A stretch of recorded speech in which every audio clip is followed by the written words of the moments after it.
बिस्मिल्लाहिर्रहमानिर्रहीम। अस्सलाम वालेकुम नाज़रीन, आप यूट्यूब चैनल देख रहे हैं, मैं इमरान खान हूं। सारे पाकिस्तानी ये बात जान लें।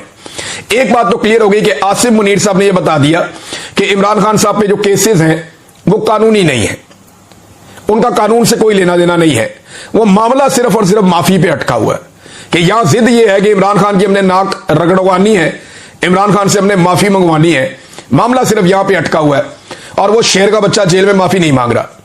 उसको रोजाना तंग करते हैं, तंगो तारीख जगह के ऊपर रखा हुआ है, उसको बाहर निकलने को नहीं देते, उसको सहूलियात उससे छीन लेते हैं, कभी बिजली बंद कर देते हैं, कभी इंफॉर्मेशन बंद कर देते हैं, कभी मुलाकातें बंद कर देते हैं, उसके बेटों से भी उसकी बात नहीं करवाते।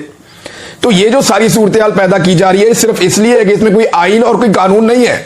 कैदे तन्हाई में उस आदमी को रखा हुआ है, इसमें कोई आइन और कोई कानून नहीं है। ये सारा मामला एक जिद का है और अना का है कि माफी चाहिए इमरान खान की। तो अब अपना माइंड डिस्क्लोज किया आर्मी चीफ ने कि सच्चे दिल से इमरान खान साहब माफी मांगे तो तब जाके मामला आगे बढ़ेगा। यानी लुब्बे लुबाब उसका यही है कि सियासी मसालियत का एक ही तरीका है, वरना मुल्क में, और ये सियासत में मुदाखलत की बदतरीन एग्जाम्पल है। आज के बाद अगर DGISPR कहे या कोई और कहे कि फौज का सियासत में कोई ताल्लुक नहीं है, तो कम से कम army chief field marshal Asim Munir साहब का तो बदतरीन ताल्लुक सियासत के साथ है। यह साबित किया किसने? सुहेल वड़ाइच साहब ने, और आर्मी चीफ से मुलाकात के बाद साबित किया कि सियासी मसालियत में भी उनकी डिमांड है कि एक सच्चे दिल से माफी मांगे एक बंदा।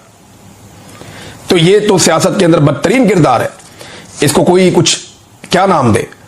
अच्छा, एक और उन्होंने कहा जी कि तब्दीली के बारे में जो अफवाहें फैलाई जा रही है, ये तब्दीली क्या है, इस बारे में कुछ लोग कहते हैं कि आर्मी चीफ को जनाब कोई बना दिया जाएगा सदर पाकिस्तान, कोई कहते हैं जी शायद आर्मी चीफ रिटायर हो जाएंगे तो नया आर्मी चीफ आ जाएगा। तो अलग अलग चीजें, लेकिन उन्होंने कहा तब्दीली के बारे में जो अफवाहें आ रही हैं, हुकूमत और मुक्तदरा का मतलब है एस्टेब्लिशमेंट, हुकूमत और एस्टेब्लिशमेंट दोनों के मुखालिफिन फैला रहे हैं कि जनाब तब्दीली की कोई अफवाहें हैं।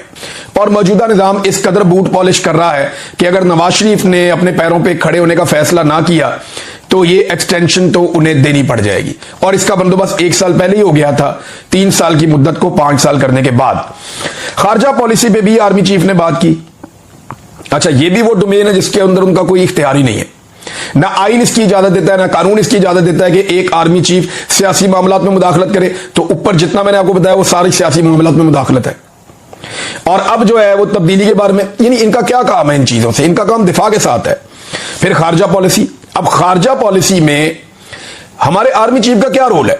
वजीर खारजा मौजूद है, वजीर आजम मौजूद हैं, वो खारजा पॉलिसी चला लेंगे, लेकिन आर्मी चीफ जो है हमारे हमेशा से वो खारजा पॉलिसीज के अंदर भी मुदाखलत करते हैं जो नामुनासिब है।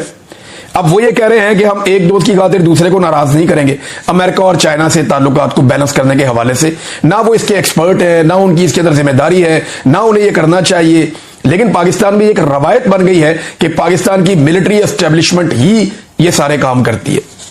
बहरहाल ये भी उन्होंने किया, और साथ ही उन्होंने इसको भी ओन कर लिया कि डोनाल्ड ट्रंप को जो अमन का नोबेल प्राइज देने के लिए नामजद किया गया है, इस फैसले को उन्होंने ओन किया आर्मी चीफ ने।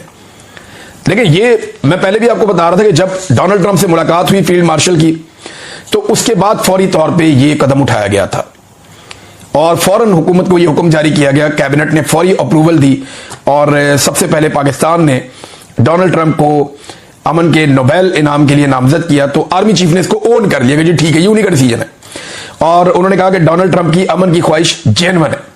अच्छा, मईशत के हवाले से जिससे कोई दूर दूर तक ताल्लुक नहीं है, कोई लेना देना नहीं है आर्मी चीफ का, लेकिन मईशत के हवाले से भी उनके पास पूरा एक रोड मैप है। इमरान खान साहब का जो केस लगा हुआ है अदालत में तोशाखाना 2 वाला, उसकी समाअत मुलतवी कर दी गई है। समाअत हुई नहीं, जज पहुंचे ही नहीं अडियाला जेल में समाअत के लिए, और ना बाकी लोगों को आने दिया गया। उसकी वजह यह है कि इमरान खान साहब जेल में अब स्टेटमेंट देते हैं, और वो स्टेटमेंट तकलीफ देता है पाकिस्तान की मिलिट्री एस्टेब्लिशमेंट, खसूसन फील्ड मार्शल को, क्योंकि इमरान खान साहब फील्ड मार्शल को लगातार मुखातिब करते हैं और उन्होंने अपनी कश्तियां जला दी। इमरान खान साहब अब असाब की एक लंबी लड़ाई में है, और मैंने आपको पहले भी कहा कि वो टेस्ट मैच खेल रहे हैं मौजूदा एस्टेब्लिशमेंट के साथ। तो क्या एस्टेब्लिशमेंट के बाद इतना वक्त है कि वो इमरान खान के साथ एक लंबा टेस्ट मैच खेल सकेगी? मौजूदा एस्टेब्लिशमेंट हर एक को रिटायर हो जाना होता है, लेकिन आर्मी चीफ के दौरा अमेरिका को लेकर मामला बहुत हसास है, और पूरा निजाम इस बात पे तुला हुआ है कि इस दौरे को मुकम्मल तौर पे पहले की तरह कामयाब बनाया जाए।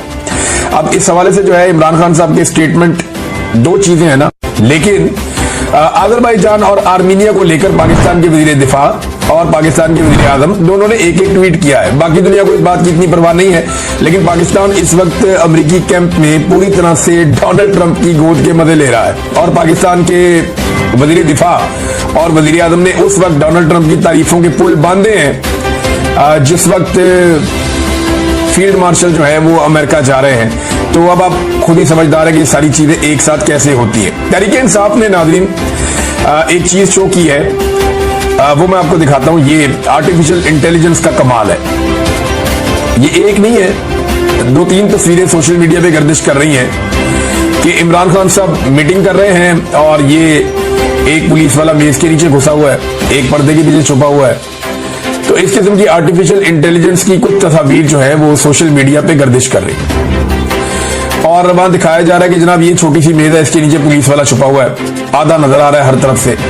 तो यहां छुपकर कैसे एक पूरी साजिश को बेनकाब किया जा सकता है?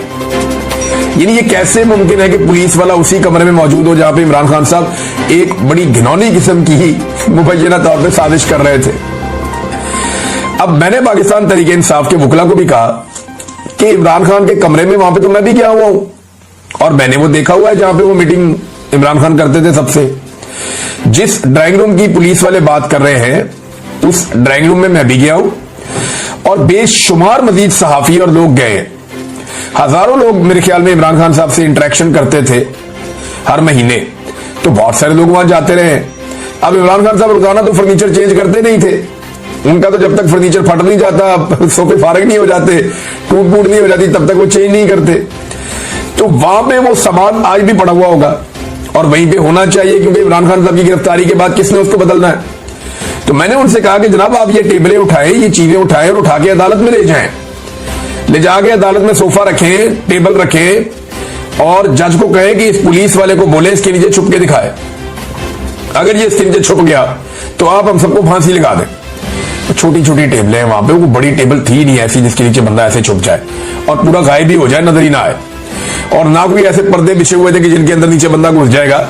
ये कोई शादी वाला वो माहौल तो नहीं बना हुआ था कि बड़े से हॉल के अंदर बहुत बड़ी बड़ी गोल टेबलें होती हैं जिनके ऊपर पूरे पूरे पर्दे लटकने होते हैं, जिनके नीचे अंदर बंदा घुस जाए तो बंदा बाद में नजर नहीं आता है। कोई डाइनिंग टेबल जैसी सूरत हाल हो, बहुत बड़ी कोई डाइनिंग टेबल है जिसके नीचे बंदा घुस जाए तो वो अंदर नजर नहीं आता, किसी के पैरों पे भी टच नहीं होता। बड़ी अजीबोगरीब किस्म की ये कहानी सुनाई गई है और अदालत ने इस कहानी पे यकीन करते हुए फैसला भी दे दिया। अब आर्टिफिशियल इंटेलिजेंस के जरिए से जो काम पाकिस्तान तहरीक-ए-इंसाफ कर रही है, ये काम पाकिस्तान तहरीक-ए-इंसाफ प्रैक्टिकली कर सकती थी। अभी भी उठाएं, टेबल सामने रख के अलीमा खान प्रेस कॉन्फ्रेंस करें कि ये वो टेबल है जिसके नीचे पुलिस वाला छिपा हुआ था।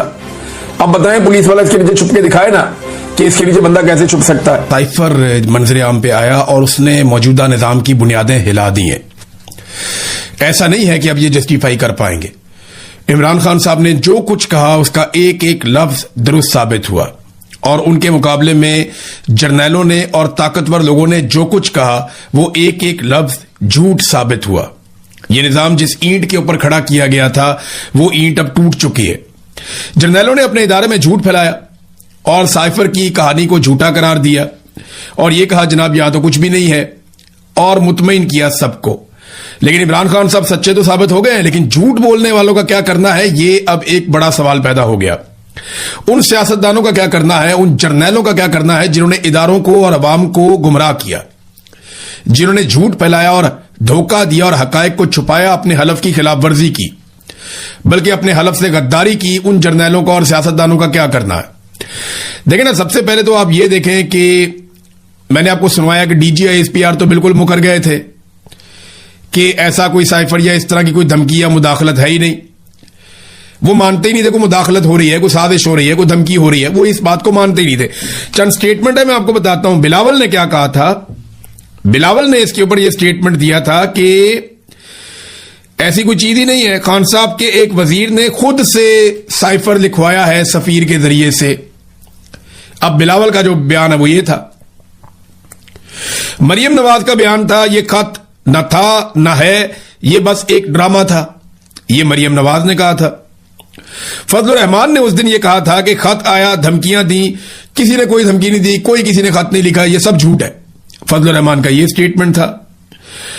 जो